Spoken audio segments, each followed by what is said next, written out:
everybody who has participated in this election. I am extremely proud of the people of India. I am extremely proud of the people who have resisted this onslaught on the Constitution. और अंत में मैं आपको कह दूं कि इसको बचाने का काम हिंदुस्तान के सबसे गरीब लोगों ने किया है, सबसे गरीब लोगों ने किया है, मजदूरों ने किया है, किसानों ने किया है, दलितों ने किया है, आदिवासियों ने किया है, पिछड़ों ने किया है। इन लोगों ने इस कॉन्स्टिट्यूशन को बचाया है। इस कॉन्स्टिट्यूशन, ये कॉन्स्टिट्यूशन देश की आवाज है। बहुत सारे लोग ने इसको नहीं बचाया, चुप रह गए थे, मगर हिंदुस्तान के सबसे गरीब लोग, सबसे कमजोर लोग खड़े हो गए और उन्होंने इस कॉन्स्टिट्यूशन को बचाया। मैं उनका धन्यवाद करना चाहता हूं, उनसे कहना चाहता हूं कि कांग्रेस पार्टी आपके साथ खड़ी है। जो हमने आपको वायदे किए थे, हम वो वायदे आपके लिए पूरे करेंगे। जाति जनगणना, महालक्ष्मी, ये हमारे वायदे हैं। धन्यवाद। तो राहुल गांधी मीडिया से बात कर रहे हैं। 44 का आंकड़ा पिछली बार कांग्रेस ने छुआ था, इस बार वो आंकड़ा बढ़ा है और इसीलिए राहुल गांधी मीडिया के सामने आए हैं। मैं आपको बड़ी खबर बता दूं कि इधर राहुल गांधी प्रेस कॉन्फ्रेंस कर रहे हैं, उधर प्रधानमंत्री नरेंद्र मोदी बीजेपी मुख्यालय पहुंचने वाले हैं। शाम 7 बजे का समय है बीजेपी मुख्यालय पहुंचने का। यह बड़ी खबर आपको बता रही हूं। जो खबरें हमारे पास आ रही हैं लगातार, वो भी आपको बता रही हूं। कार्यकर्ताओं को मिलेंगे प्रधानमंत्री नरेंद्र मोदी और बीजेपी मुख्यालय में हमारी सहयोगी। ये तस्वीरें पहले आपको दिखा देती हूं। देखिए, ये तस्वीरें देखिए, बीजेपी मुख्यालय में जश्न मन रहा है क्योंकि फिर से एनडीए की सरकार बन रही है। 400 पार की बात थी, 400 नहीं है, 300 नहीं है, लेकिन एनडीए की सरकार है। 291 का आंकड़ा आप स्क्रीन पर देख रहे हैं और इसीलिए बीजेपी वहां पर मुख्यालय में आप तस्वीरें देख रहे हैं, ढोल नगाड़े और जश्न की तस्वीरें।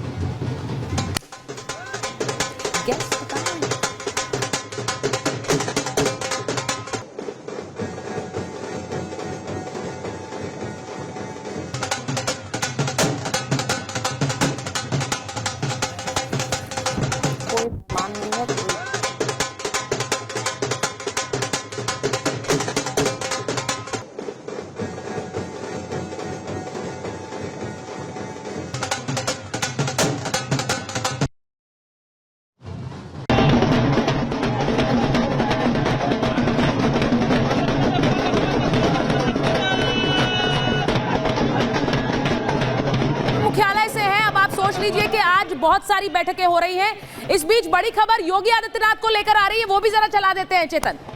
योगी आदित्यनाथ की एक बड़ी बैठक लखनऊ में हो रही है। योगी आदित्यनाथ वहां पर दोनों डिप्टी सीएम से मुलाकात कर रहे हैं। उत्तर प्रदेश के मुख्यमंत्री योगी आदित्यनाथ इस वक्त यूपी में दोनों डिप्टी सीएम्स यानी कि उप मुख्यमंत्रियों के साथ एक अहम बैठक कर रहे हैं। यह लखनऊ में हो रही है बैठक। उत्तर प्रदेश के जो रुझान सामने आए हैं वो बीजेपी के लिए बड़ा डिसअपॉइंटमेंट है और इसीलिए इस वक्त एक अहम बैठक योगी आदित्यनाथ भी कर रहे हैं। योगी आदित्यनाथ कर रहे हैं बड़ी बैठक अपने डिप्टी सीएम्स के साथ और वहां पर डिप्टी सीएम्स के साथ एक बैठक कर रहे हैं।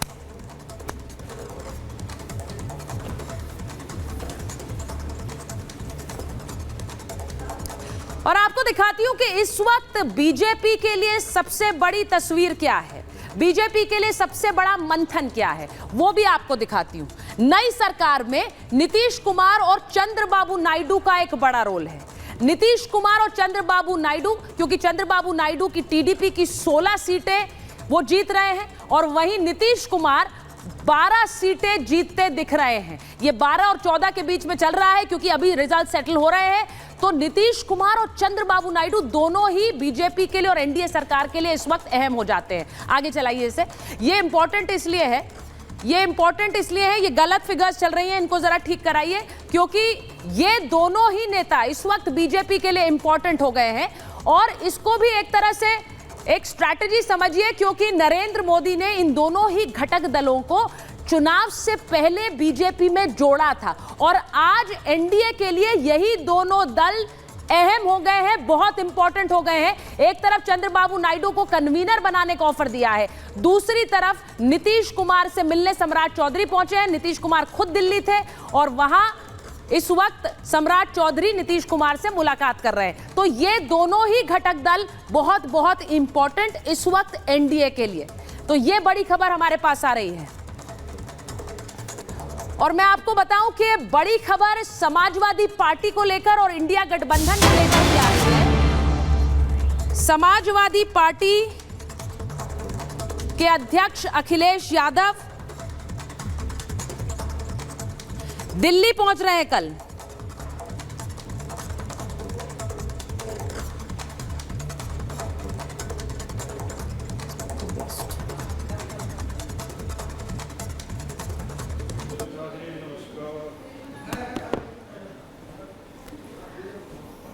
स्मृति ईरानी इस वक्त बोल रही हैं, जरा सीधे स्मृति ईरानी को सुन रहे हैं। स्मृति ईरानी इस वक्त 2014 से लेकर 24 तक हारी जीती और आज फिर संघर्ष के मोड़ पर खड़ी है। सर्वप्रथम भाजपा के सभी समर्थकों को, कार्यकर्ताओं को मैं विशेष आभार व्यक्त करती हूं, जिन्होंने पूर्ण परिश्रम और निष्ठा के साथ क्षेत्र की और पार्टी की सेवा की। हर गांव में नाली खड़ंजा से लेकर बाईपास, मेडिकल कॉलेज, 30-30 वर्ष पुरानी लोकसभा क्षेत्र की मांगों को पूरा करने का सौभाग्य मुझे प्राप्त हुआ। आज मैं नरेंद्र मोदी, योगी आदित्यनाथ जी का विशेष आभार व्यक्त करती हूं कि 5 वर्षों के अल्प समय में 30 वर्षों के कामों को पूरा किया मोदी योगी सरकार ने। जो चुनाव जीते उन्हें मेरी ओर से बधाई। मैं आशा करती हूं कि हमने जितनी निष्ठा के साथ गांव-गांव जाकर जनता की सेवा की, गांव-गांव जाकर प्रतिदिन उसी प्रकार से अमेठी की सेवा होती रहेगी।